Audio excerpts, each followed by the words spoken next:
Hi everyone and welcome to your daily tarot reading for Thursday the 8th of November 2018. It's a pleasure to be with you. Thank you for joining me.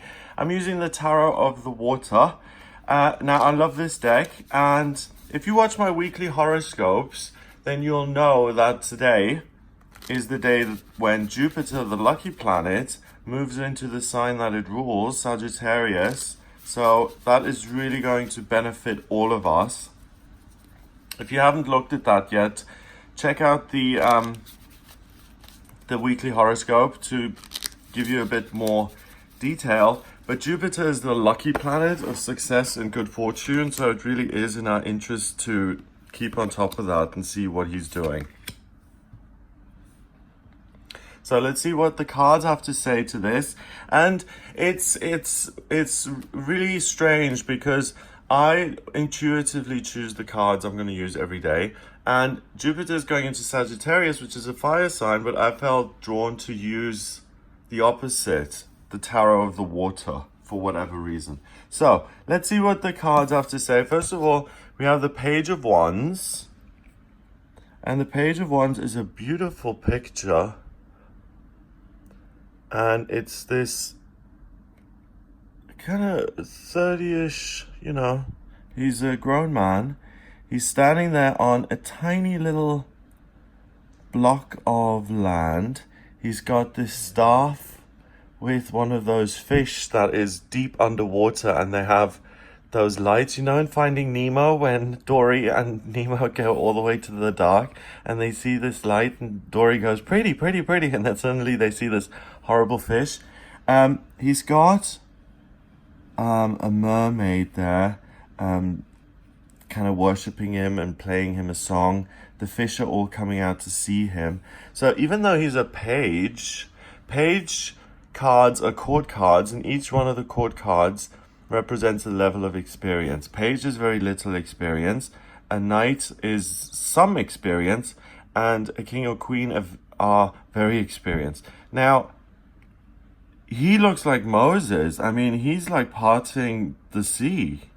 I know it's just a little island, but it looks like he's created a wall parting the Red Sea. So I think this is very apt because the Page of Wands is someone who's going to progress in learning.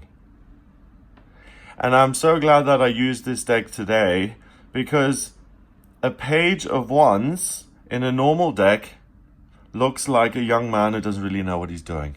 But for some reason I chose this deck, synchronicity, and this Page of Wands is a Page of Wands who is under the good luck factor of Jupiter and Sagittarius. Look at all the fire he's wearing. And even at his low level, he can part the seas and he can progress. And the energy of Jupiter hits like a bomb, like a ton of bricks. You will feel, wow, okay, the emotions are being pushed back, and now it's all about the fire and moving forward. Totally different direction. Next, we've got the Knight of Swords, which is, I think, one of the most beautiful images I've ever seen, I have to say. The Knight of Swords is someone who rushes in before really thinking about things. The Knight of Swords rules the element of swords, and the element of swords is air, thinking, communication. So the Knight of Swords sometimes says the wrong thing. He is reckless. He doesn't think things over. He rushes into situations before really knowing what's going on. That's his downside, but that's also his good side, because sometimes that kind of chaos can really change a situation around, even though it's unwittingly and it's not planned. The problem the Knight of Swords has is really differentiating between what is a crisis and what his ego is telling him in his head that needs to be done so urgently, and what really is the long-term picture and the truth, and what he really ought to be focusing on, and what voices he should be listening to. So he's so beautiful. He has this amazing sword with a seahorse at the pommel. He has this beautiful helmet with a fish-like face at the back there. The seashell armor, this glorious horse, and then this spearfish there. Stanley Morrison, you are a genius, I have to say. This is so beautiful. So the Page of Wands ensures that you are now progressing. The Knight of Swords is the fastest card in the deck, I would say. Usually he's got wings on his legs and feet. Usually the horse he's on is like flying through the sky. Sometimes it's even a Pegasus. So again, this says your ideas are now so future oriented that you're like, okay, I'm ready to go. Let's do it. Come on, let's part the seas and let's make this happen. So you're ready to go. It's a total energy change, and I like this energy change. I think this is a great change. It lifts us out of this really self-critical time that we've been in, and this time of introspection, and now it's like, boom, let's go forward and let's make our dreams come true. Let's go find, a pot of gold at the end of the rainbow and be happy. And let's do it right now. Finally, we have the Four of Pentacles.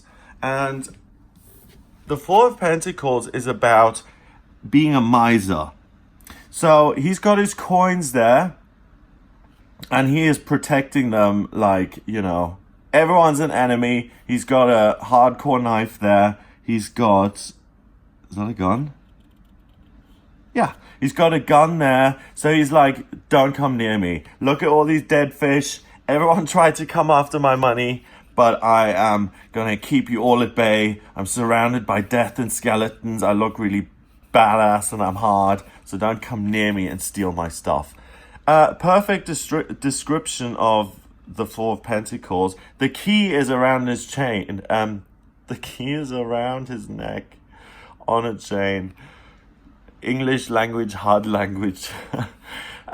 It's a beautiful representation of this card, because the miser will fight to the death to maintain what he has.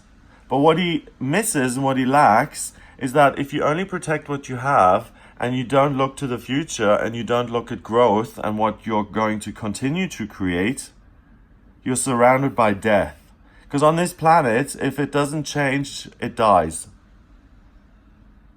That's the natural law. So you can protect what's yours, but you're surrounding something that then is going to bring you this paranoia, this anger, this aggression, and an atmosphere of isolation around you.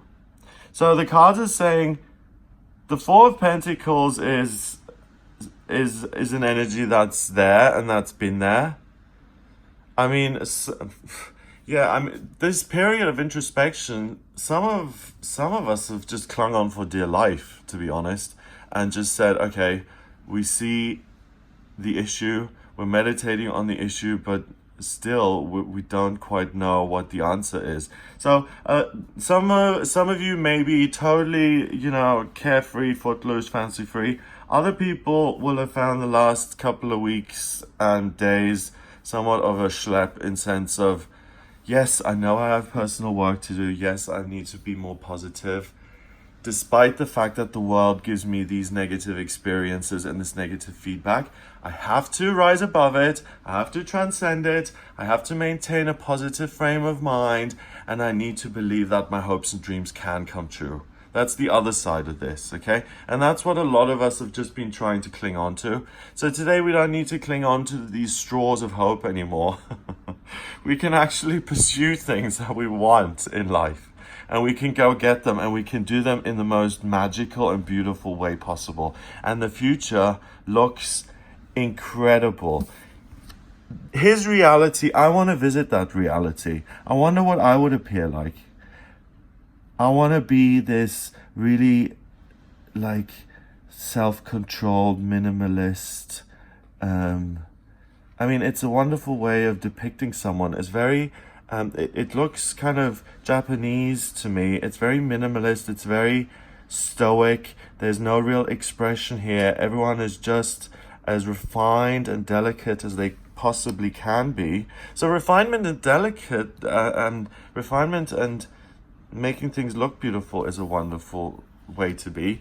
But this is just glorious. I mean, this is just I'm in love. I just adore him. I think it's glorious. So today, don't be the paranoid little comic book superhero by trying to maintain what is. Trust that the universe has your back. Jupiter is now in Sagittarius. Jupiter is the good luck planet and it rules the sign of Sagittarius. It only enters that sign once every 12 years. So this is when Jupiter is most comfortable and when it's able to express its good luck to everyone in the most positive way possible. Obviously, Sagittarians benefit the most, but for the rest of us, this is really good for all the other 11 signs of the zodiac, as a planet being in the sign that it rules. So trust that. Let go of all the good stuff that's in your life. No one's going to rob you. No one's going to take it away from you. You don't need to worry about that. And the direction we're looking in is also confused. He's looking directly at us. He's breaking the fourth wall. He's like, you're a miser. I can see you. He's looking that way and he's looking that way. So what direction are we going in? It doesn't matter. It's your personal direction. As long as you're progressing, whether you're meeting him and galloping around that through the waves, or whether you're him and you just float on your little patch of earth through this way or that way, it doesn't matter. Each one of you are going to have a different direction to go in. The fish may go that way, the seahorse may go that way. Lots of people are going to decide to go and progress in a direction of their life that has been neglected up until today. So lots of people are going to bump into each other on their way to their new paths, and that can also create some good luck in terms of relationship and romance. You know, if there are lots of activities and you bump into like-minded people, then be open to having conversations and discussing that. And yeah, it's a good day for love. Page cards and knight cards are, they count as one because they're court cards and all the court cards are one. So 1 and 1 is 2 and 4 is 6. And 6 is a temporary opportunity. It's like a window opening that doesn't stay open for long. So Jupiter stays in Sagittarius for a year. So you've got good luck coming your way. But the day when it actually shifts, like I said earlier, the energy hits like a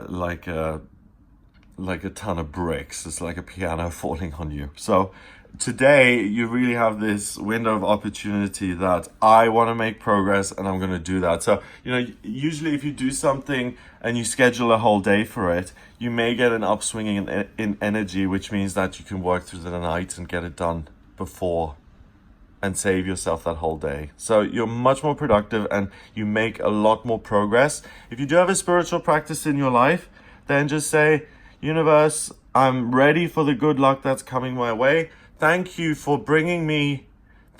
making all my hopes and dreams come true. Thank you for my perfect health, my perfect relationship, my perfect financial situation, and my perfect life. It's called affirmative prayer. It's much better than, dear God, please give me, you know, like the cosmic cash point. Affirmative prayer, you're acting as if it's already done, so you're manifesting the thing itself rather than more longing. So use this opportunity to move forward in whatever direction you feel pushed to go towards. It's going to be very authentic.